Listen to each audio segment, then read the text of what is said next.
Bienvenue à cette nouvelle vidéo, l'informatique expliquée simplement. Comme d'habitude, je vous dis, ceci est destiné à des gens qui veulent apprendre l'informatique, c'est pas du tout destiné à des experts informatiques. Comme d'habitude, il y a quatre parties principales à mes vidéos, la première, la deuxième, la troisième et la quatrième. La première, je fais une introduction qui est assez standard, donc si vous voulez, vous pouvez directement passer au point 2 qui contient les astuces et les petits trucs. Et éventuellement là, le point 4 qui est un petit peu moins important. Les parties 2 et 3 sont celles qui traitent vraiment du sujet d'aujourd'hui, qui est prendre des notes avec Sticky Note.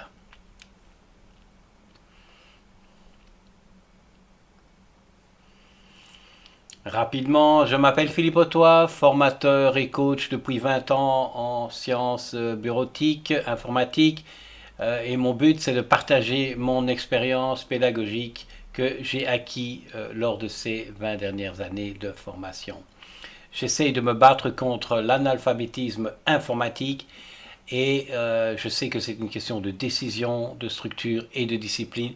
C'est important que les gens apprennent à maîtriser l'outil qu'est l'ordinateur. J'ai déjà fait une vidéo qui s'appelait les raccourcis d'une vidéo YouTube.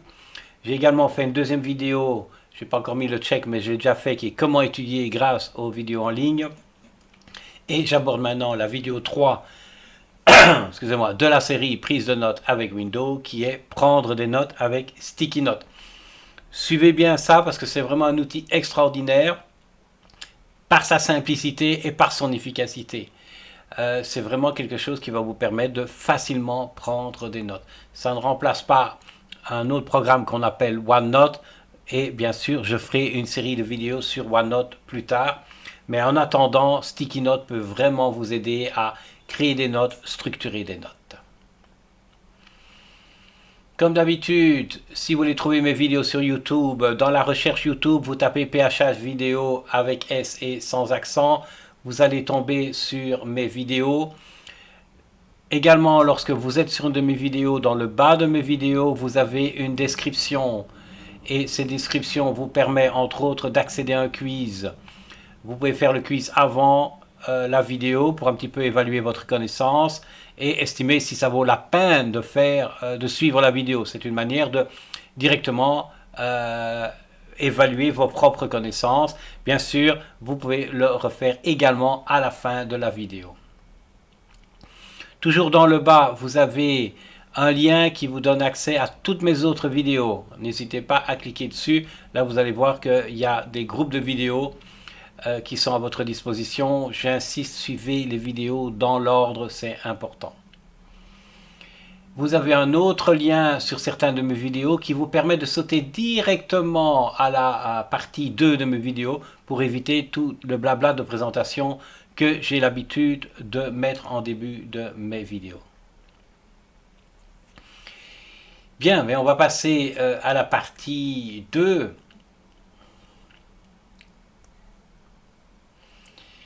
Et on s'attaque avec Sticky Note. Donc ici, qu'est-ce que vous voyez? C'est une représentation de mes Sticky Notes. Donc finalement, ça ressemble un tout petit peu à ces post-it que l'on met sur le frigo ou sur les meubles. La différence, c'est qu'ici, on est complètement électronique.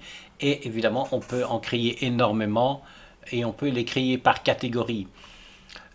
Ici, vous voyez que je vais vous expliquer comment ouvrir le Sticky Note. Il fait partie de n'importe quel Windows 10. Si vous avez Windows 10, il n'y a aucun problème. Il est fourni avec le Windows 10. Vous allez voir que vous pouvez créer pour chaque Sticky Note des titres, les souligner. Vous pouvez même faire des listes à puces, faire du gras. Vous avez différentes couleurs de Sticky Note qui vous permet de créer des catégories, c'est-à-dire vous pouvez créer une couleur par catégorie. Bien sûr, chacun fait comme il veut. Et vous avez un outil de recherche assez performant qui vous permet de retrouver facilement les sticky notes. Les sticky notes peuvent être affichés ou pas. Ça, c'est vous qui décidez comment vous voulez le faire.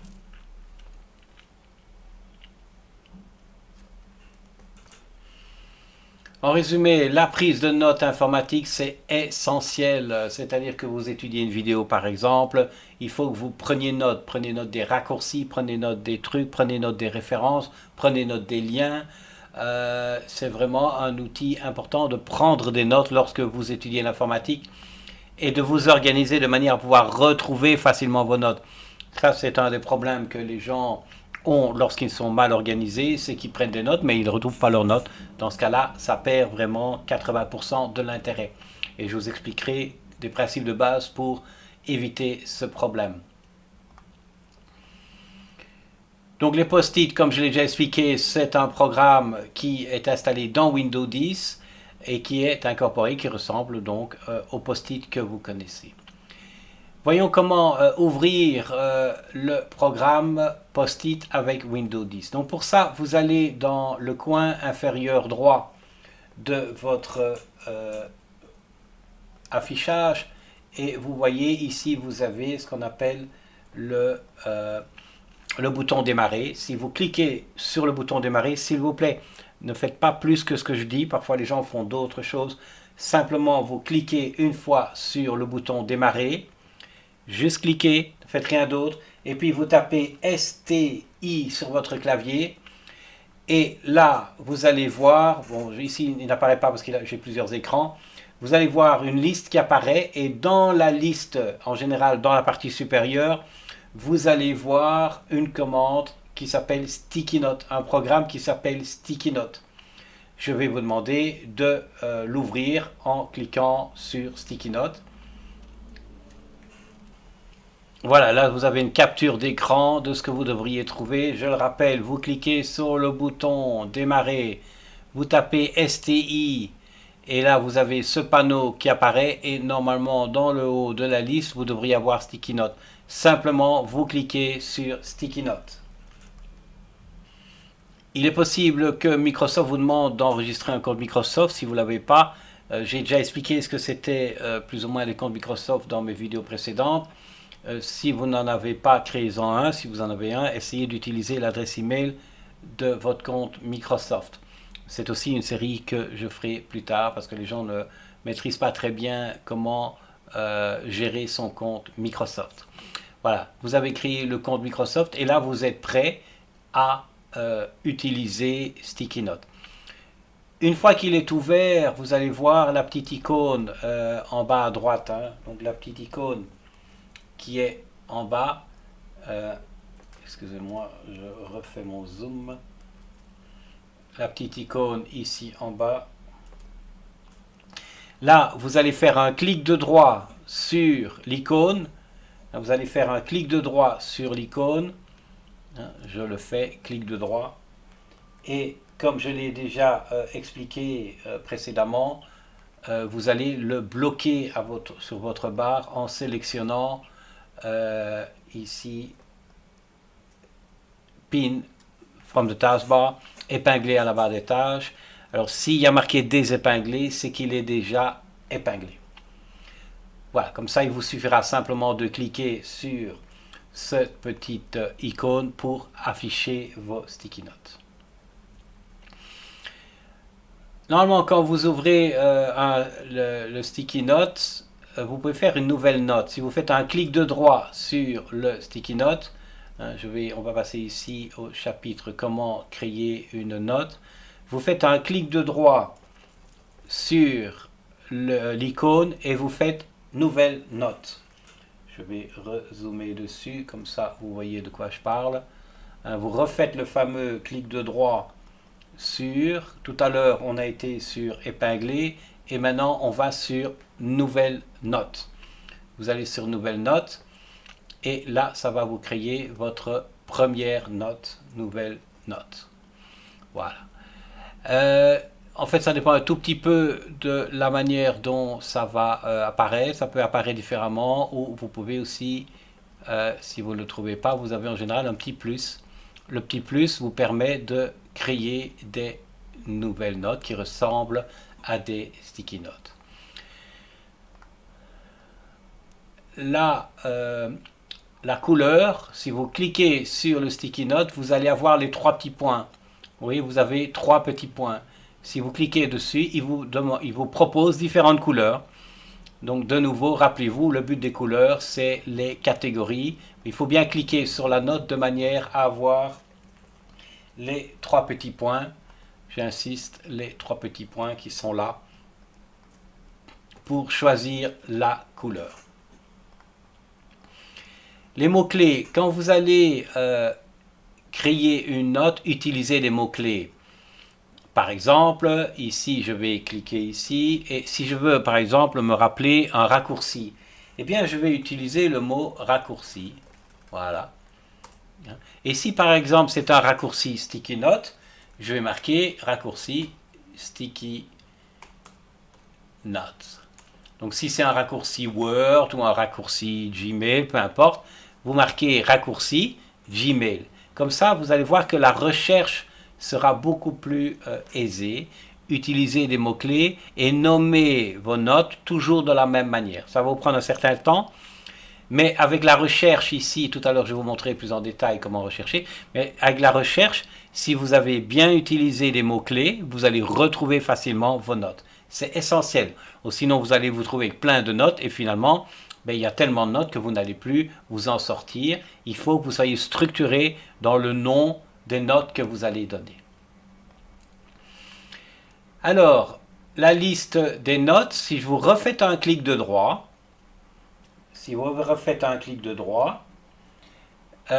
vous avez, on a déjà vu épingler à la barre des tâches, on a déjà vu nouvelle note, et vous avez ici liste des notes. Maintenant, il est possible que vous l'ayez en français, à ce moment-là c'est un petit peu différent, mais j'imagine que vous allez vous débrouiller. La liste des notes, en fait, vous fait apparaître la liste des notes. Vous voyez ceci, ceci, c'est la liste des notes. C'est un certain nombre, c'est vraiment la liste de toutes vos notes qui sont là et vous pouvez vous-même gérer les notes en double-cliquant dessus. Si par exemple, voilà, ici j'ai un to-do, je peux faire un double-clic et à ce moment-là, regardez, la note est apparue ici avec le contenu de la note. À vous de découvrir cet environnement-là, mais il est vraiment très très pratique. Si vous voulez cacher vos notes, on revient au clic de droit, et vous allez de nouveau ici, et vous voyez que vous allez ici avoir une icône, enfin une commande, qui dit montrer toutes vos notes ou cacher vos notes. Eh bien ça vous permet de montrer vos notes et cacher les notes. Attention, il ne montre pas spécialement toutes vos notes, c'est-à-dire que si vous faites un double clic sur une note, elle apparaît. Et si vous faites cacher la note, celle qui apparaît disparaît. Pourquoi je dis ça? Parce que dans la liste des notes, vous pouvez avoir 200 notes. Donc quand vous allez faire montrer toutes les notes, il ne va pas vous montrer les 200 notes. Il va vous montrer les notes que vous avez l'habitude d'afficher. Voilà, donc pour voir toutes les notes, à ce moment-là, c'est l'inverse. On a caché les notes, voir toutes les notes. On refait un clic de droit et vous avez montré toutes les notes. Le dernier point, la recherche. La recherche se trouve, pour le faire réapparaître, vous refaites un clic de droit et vous allez sur la liste des notes. J'en ai déjà parlé, liste des notes, et ici vous avez recherche. Alors vous allez voir, ça c'est vraiment extraordinaire, vous allez trouver. Si je cherche des choses sur des raccourcis, je mets shortcut. Et vous voyez qu'il me montre des shortcuts. Si par exemple je veux un shortcut pour PowerPoint, eh bien j'ajoute PowerPoint. Attention parce que voilà, il y avait un S. Ça c'est aussi important. Je mets shortcut PowerPoint et vous voyez qu'il me montre les raccourcis PowerPoint. C'est vraiment important, je le répète. Mettez les bons titres, utilisez des mots-clés, standardisez la manière dont vous travaillez. C'est vraiment important, donc il faut vraiment être organisé et discipliné par rapport à ça. On passe à la troisième partie. Il faut simplement savoir que si vous retrouvez vos sticky notes dans la partie Cloud de OneNote, de nouveau, si vous ne savez pas ce que c'est OneNote, c'est pas grave, ne vous inquiétez pas de ça maintenant. Mais plus tard, je parlerai de ceci quand on parlera des comptes Microsoft Office. Sur le smartphone, également, vous allez pouvoir retrouver vos sticky notes. Bien sûr, pour ça, il faut d'abord maîtriser OneNote. Mais en fait, vous n'êtes pas obligé de maîtriser OneNote. si vous téléchargez l'application OneNote, et bien sûr vous rentrez le compte Microsoft identique à celui que vous avez choisi lorsque vous avez commencé les sticky notes, vous pourrez voir vos notes aussi bien sur le smartphone que sur votre ordinateur. Et par exemple, eh bien, vous avez vu tout à l'heure, j'avais les courses, hein, si je fais Show All Notes, eh bien, vous voyez qu'ici, par exemple, ça, ce sont mes post-it, mes notes par rapport aux courses. Et ça me permet, si je fais les courses, par exemple ici j'ai les courses à faire maintenant, hein, mais ça me permet, si je vais ici dans, je vais marquer, j'ai mis shopping, vous voyez, shopping, et puis je vais marquer de l'aise, et je mets now, et ça me donne ma sticky note avec les courses que je dois faire aujourd'hui. Donc la limite, c'est votre imagination, l'important, c'est la manière dont vous structurez. Je refais un clic de droit et je fais cacher toutes les notes et vous voyez que ça a disparu de mon écran. Voilà, alors on passe à la partie 4, donc de nouveau pour ceux qui ont l'habitude, dans la partie 4, je répète souvent la même chose, vous n'êtes donc pas obligé de l'écouter, sauf si ça vous intéresse ou si c'est la première fois. Le conseil pédagogique est toujours intéressant. On passe pour les vidéos. Je répète un tout petit peu ce que j'ai dit au début. Allez voir mes vidéos. Faites le quiz. Ça, c'est vraiment mon conseil par rapport aux vidéos. Passons au conseil pédagogique. J'ai l'habitude de faire toujours un petit conseil pédagogique. De nouveau, rien à voir avec ce qu'on a vu maintenant, même si quelque part il y a un lien.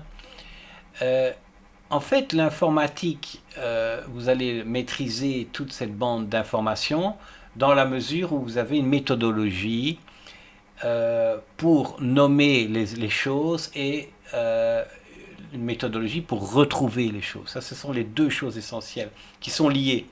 Si vous nommez pas correctement les choses, si vous êtes complètement aléatoire dans la manière dont vous nommez les choses, vous allez avoir difficile de le retrouver.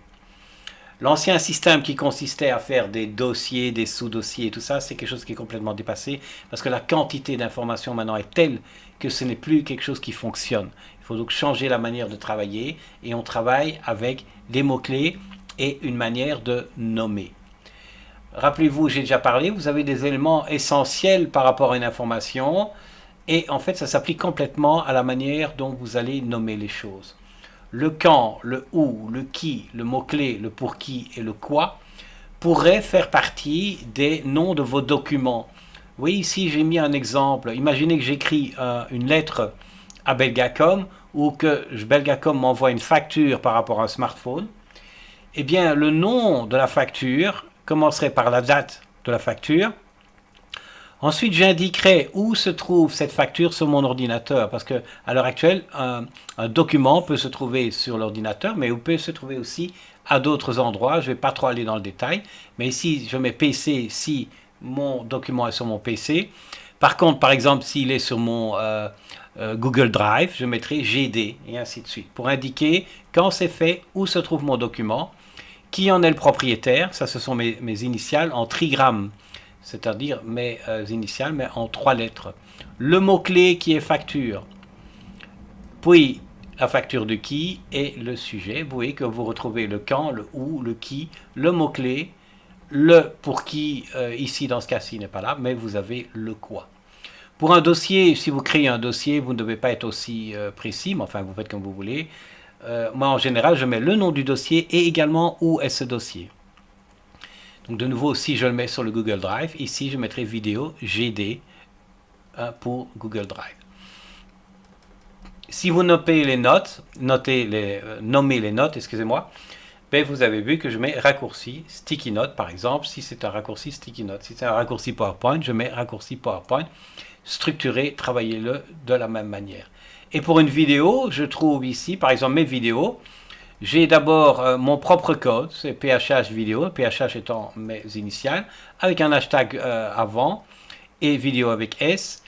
YouTube qui est la localisation, hein, de nouveau le où, et comment faire des notes, ben, qui est principalement le quoi. Je pourrais ajouter évidemment un mot-clé. Voilà, donc travailler de cette manière-là pour structurer vos documents et bien sûr structurer vos notes. Voilà, merci de votre attention et à très bientôt.